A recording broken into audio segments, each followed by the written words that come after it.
Hello. जैसा कि आप सभी जानते हैं कि फर्स्ट ईयर के फाउंडेशन कोर्स में योग को भी शामिल किया गया है। इस कोर्स में 3 यूनिट योग की हैं। इस वीडियो में इसी फाउंडेशन कोर्स के नोट्स हैं जो आप सभी के एग्ज़ाम के पॉइंट ऑफ व्यू से तैयार किए गए हैं। तो आइए चलते हैं डॉक्टर रचना जैन के साथ फाउंडेशन कोर्स के योग के पोर्शन की तैयारी की ओर। योग विद्या इस आर्यवर्त की अति प्राचीनतम विद्याओं में से एक है। यह विद्या सृष्टि के आदिकाल से लेकर अब तक अविच्छिन्न रूप से योगियों और साधकों के हृदय में एक पवित्र भागीरथी गंगा के प्रवाह के समान प्रवाहित होती चली आ रही है। हमारे पूर्वज ऋषि मुनियों ने यह साधन उपलब्ध कराया है। प्राचीन काल से ही ऋषि महर्षियों के द्वारा जो धर्म मानव जाति के उद्धार के लिए निश्चित हुआ है वह योग साधना ही है और विभिन्न प्रकार के मोक्ष साधनों में सर्वोत्तम एवं श्रेष्ठतम साधन भी वही है। यह ध्रुव सत्य है। यदि मानव धर्म में योग को सर्वतः पृथक कर दिया जाए तो मानव धर्म भी एक प्रकार के पंगु या एकांकी बनकर रह जाएगा। इसका कारण यह है कि योग मानव धर्म के लिए एक चक्षु के समान है, क्योंकि योग दृष्टि के द्वारा ही सृष्टि और अति सृष्टि के गुणतम रहस्यों को प्रत्यक्ष दर्शन किया जाता है, अर्थात देखा जाता है। दिव्य दर्शन, अति दर्शन, तत्व दर्शन, आत्मदर्शन तथा ब्रह्म साक्षात्कार आदि भी इसी योग साधना के द्वारा ही होता है। योग वास्तव में एक सार्वभौम विश्व मानव धर्म है। योग की दृष्टि में धर्म एक विज्ञान है, किंतु योग को किसी विशेष धर्म से न जोड़ते हुए इसका अध्ययन यदि हम करें तो यह अपने आप में एक धार्मिक अंग का पठन पाठन ही है। अपनी आस्थाओं और धार्मिक भावनाओं को मानव जाति के कल्याण व उत्थान के लिए योग द्वारा हम दृढ़ कर सकते हैं। हम योग के रहस्य को स्पष्ट रूप से समझने का प्रयास इसके रहस्यों को जानकर कर सकते हैं।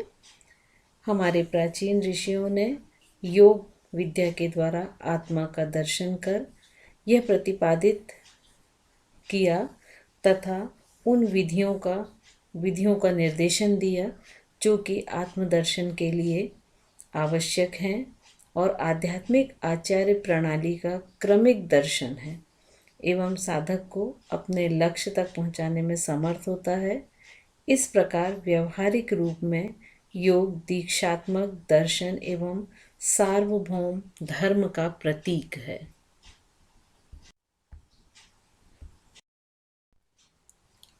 प्रथम वर्ष के योग पाठ्यक्रम की प्रथम इकाई में योग एवं यौगिक अभ्यासों का परिचय है। इसके अंतर्गत योग, इसकी व्युत्पत्ति, परिभाषाएं, उद्देश्य और गलत धारणाएं हैं। योग की उत्पत्ति, इतिहास और विकास क्रम है। योग अभ्यासकर्ताओं द्वारा पालन किए जाने वाले नियम और विनिमय का वर्णन, योग प्रार्थनाओं का परिचय, षट कर्म योग साधना में अर्थ, उद्देश्य और उसका महत्व, योग शिथिलीकरण और सूर्य नमस्कार जैसी विधाओं को शामिल किया गया है। द्वितीय इकाई में श्वास अभ्यास और प्राणायाम। पहला पॉइंट अनुभागीय श्वास, जिसके अंतर्गत पेट, थोरेसिक और क्लेविकुलर श्वास का वर्णन। सेकंड में यौगिक गहरी श्वास। थर्ड पूरक, रेचक और कुंभक की अवधारणा। फोर्थ बंध और मुद्रा की अवधारणा। फिफ्थ अनुलोम विलोम या नाड़ी शोधन प्राणायाम। सिक्स शीतली प्राणायाम। सेवेंथ भ्रामरी प्राणायाम। तृतीय इकाई में जिन बिंदुओं का समावेश किया गया है वे हैं ध्यान अभ्यास, पहला प्रणव मंत्र का पाठ, दूसरा मंत्रों का पाठ मंगलाचरण और प्रार्थनाओं में, तीसरा अंतर्मौन, चौथा श्वास ध्यान, पांचवा ओम ध्यान।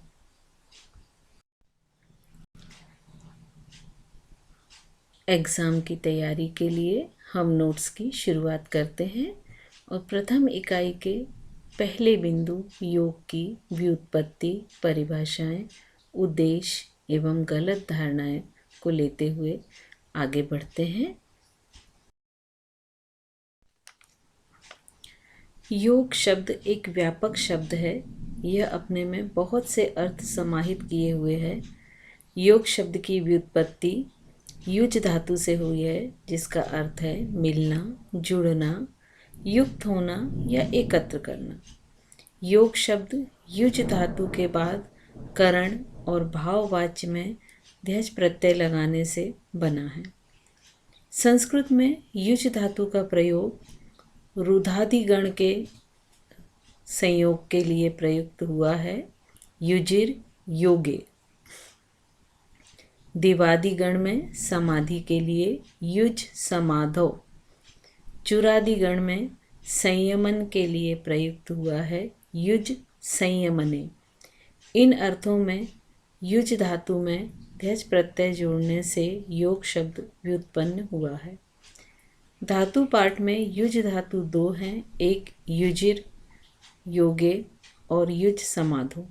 इसमें से युजिर योगे सामान्य संबंधवाचक होने से उसका अर्थ योग शास्त्र के संबंध में ग्रहण नहीं है, किंतु युज समाधो में जो शब्द निष्पन्न हुआ है, जिसका विशेष अर्थ समाधि होता है, योग शास्त्र के संदर्भ में ग्रहण्य है।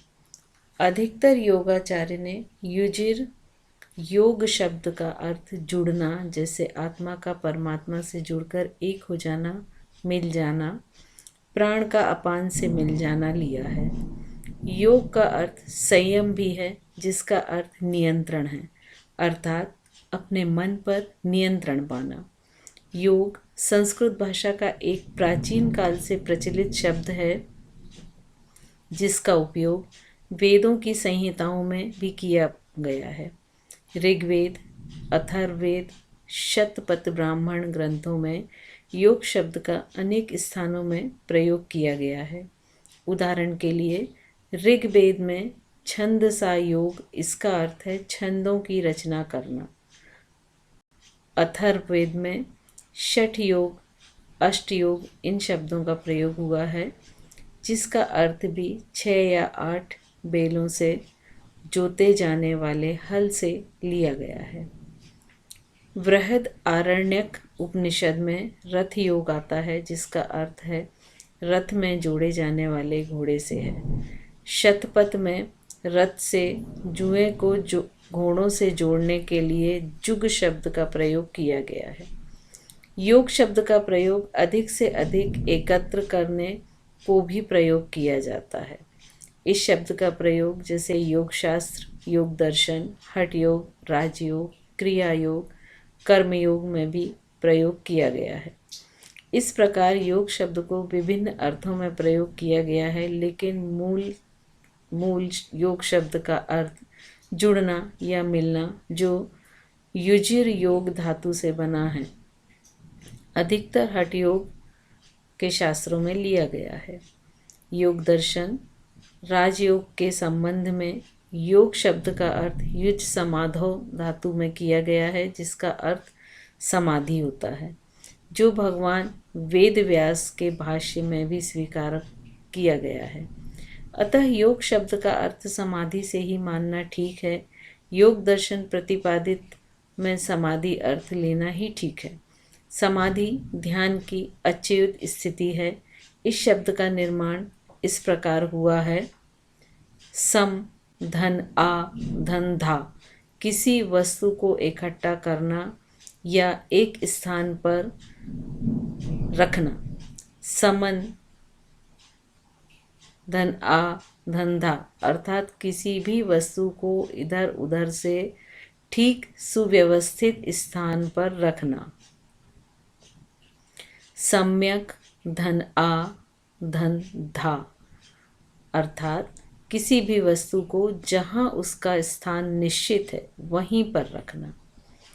अतः योग में संतुलन की दृष्टि रखना चाहिए, जैसे शरीर को व्यवस्थित ढंग से व्यवहार में लाना, मन को स्थिर रखने या अंतर्मुख बनाने को व्यवस्थित ढंग से व्यवहार में लाना, मन को स्थिर बनाए रखने का अभ्यास करना चाहिए। यह भी योग अभ्यास के अंतर्गत ही आता है। अतः हमें योग के प्रति गलत धारणाओं से बचकर योग साधना में प्रगति करनी चाहिए, लाभ लेना चाहिए। यह माना जाता है कि योग वह क्रिया है जिससे जीवात्मा परमात्मा से मिलकर मानव चेतना को जागृत करता है। योगी वह व्यक्ति है जिसकी आत्मा परमात्मा से मिल चुकी है या मिलने का प्रयास कर रही है।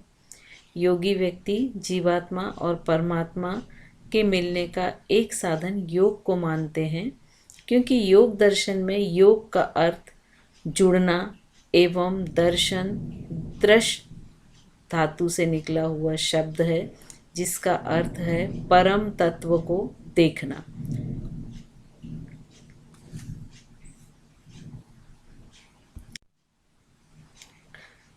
साधारण व्यक्ति जीवात्मा एवं परमात्मा की बारीकियों को नहीं समझते हैं। योग में जीवात्मा एवं परमात्मा के विषय में विभिन्न मत हैं। किसी के मत में दोनों विजातीय हैं, एक दूसरे से भिन्न हैं और रहेंगे। इनके मिलने का अर्थ यही है कि जीव अपने दोषों से ऊपर उठकर ईश्वर के अनंत तेज, अनंत सौंदर्य और अनंत माधुरी का नित्य आनंद लेता रहे।